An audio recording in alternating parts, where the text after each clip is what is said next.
ये हूँ मैं, जिसके पास है एक गुलाबी बोतल। और इस गुलाबी बोतल को जैसे ही मैं टेबल पे रखता हूँ तो भाई कुछ नहीं होता, इसलिए मैं खाना खाने चले जाता हूँ।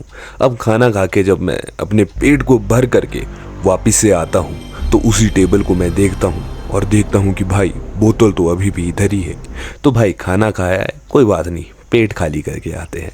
अब जैसे ही मैं पेट खाली करने जाता हूँ और अपने पेट को एकदम स्वच्छ करके आता हूँ और उस टेबल को फिर से देखता हूँ तो मैं बिना डरे इस बोतल पे फोर्स लगाता हूँ। और जैसे ही मैं इस बोतल पे फोर्स लगाता हूँ बोतल मूवमेंट करने लग जाती है।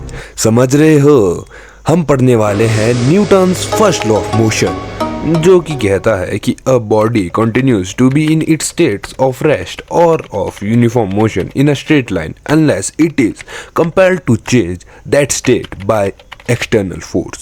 यानी कि अगर कोई चीज रुकी हुई है तो वो चीज तब तक रुकी रहेगी जब तक हम उस पे कोई एक्सटर्नल फोर्स नहीं लगा देते, या फिर अगर कोई चीज चल रही है तो वो चीज तब तक चलती ही रहेगी जब तक हम उसे एक्सटर्नल फोर्स द्वारा रोक नहीं देते। तो आइए समझते हैं इसी चीज को कुछ एक्सपेरिमेंट्स द्वारा। तो अब यहाँ पर एक 500 रुपए का नोट एक पानी की बोतल के नीचे रखा गया है, लेकिन शर्त यह है कि मैं इस पानी की बोतल को छू नहीं सकता। अब क्योंकि मैंने साइंस समझी है तो मैं सिर्फ और सिर्फ एक उंगली के जोर से इस पूरी पानी की बोतल के नीचे से इस 500 रुपए के नोट को निकाल लेता हूँ। अब इसके पीछे की साइंस को समझते हैं। अब जैसा कि फर्स्ट लॉ या लॉ ऑफ इनर्शिया ये बोलता है कि कोई भी चीज अपने स्टेट में रहेगी जब तक हम उस पे कोई एक्सटर्नल फोर्स नहीं लगाते। वही इधर हुआ, जैसे ही मैंने 500 के नोट पर अपनी उंगली से एकदम से फोर्स लगाया तो 500 के नोट पर तो फोर्स लगा, लेकिन जो वाटर बॉटल थी उस पे कोई फोर्स नहीं लगा, जिसकी वजह से वाटर बॉटल कुछ समय के लिए अपनी स्टेट में लॉक हो चुकी थी। और वो टाइम मेरे लिए काफ़ी था कि मैं उस 500 के नोट को वहाँ से निकाल पाऊँ।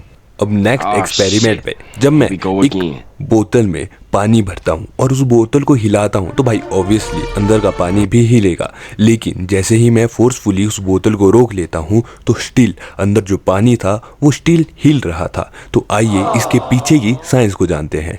अब देखो, जैसा कि डेफिनेशन में बोला ही था, कोई भी चीज़ अपने स्टेट में ही रहेगी जब तक उस पर कोई फोर्स नहीं लगता। अब मैंने पानी की बोतल को तो फोर्सफुली रोक लिया, लेकिन पानी को मैं फोर्सफुली नहीं रोक पाया, जिसकी वजह से जो पानी है वो अपने मूवमेंट को कंटिन्यू रखता है।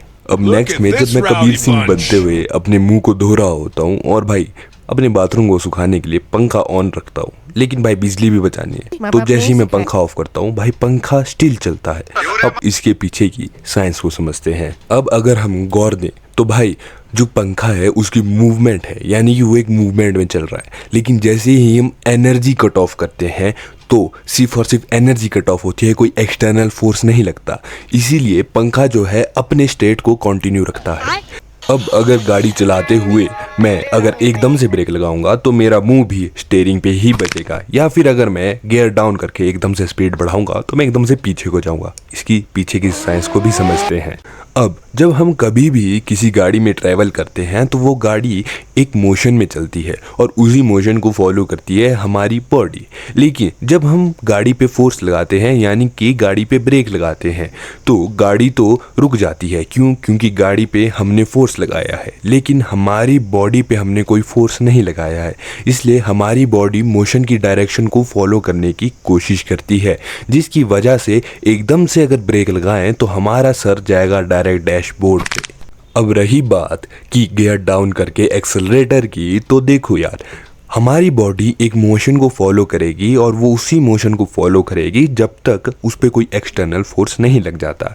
तो हमारी बॉडी जो है गाड़ी के मोशन के साथ ही चल रही होती है, लेकिन जैसे ही हम गियर डाउन करके एकदम से थ्रॉटल देते हैं, या यूं बोलूं कि एकदम से एक्सेलरेटर दबाते हैं, तो हमारी बॉडी पे वो फोर्स नहीं लगता है, वो फोर्स लगता है गाड़ी पे। तो गाड़ी जो है एकदम से अपनी स्पीड पकड़ती है, लेकिन हमारी बॉडी स्टिल उसी मोशन को फॉलो करना चाहती थी। इसलिए क्या होता है, गाड़ी आगे निकल जाती है और अब एकदम से पीछे को धक्का खा जाते हैं। और इसी के साथ वीडियो भी हो जाती है ख़त्म। और अब मैं कोशिश कर रहा हूँ कि इस चैनल पे एक नई नीश ला पाऊँ और आप सभी का मेरे को साथ चाहिए। मेरे को ये नहीं चाहिए कि आप लोग मेरे को सब्सक्राइब करें, मेरे को बस ये चाहिए कि आप लोग कमेंट करें और मेरे को बताएं कि कैसी लग रही है ये न्यू नीश, कैसी लगी आप सभी को ये वाली वीडियो।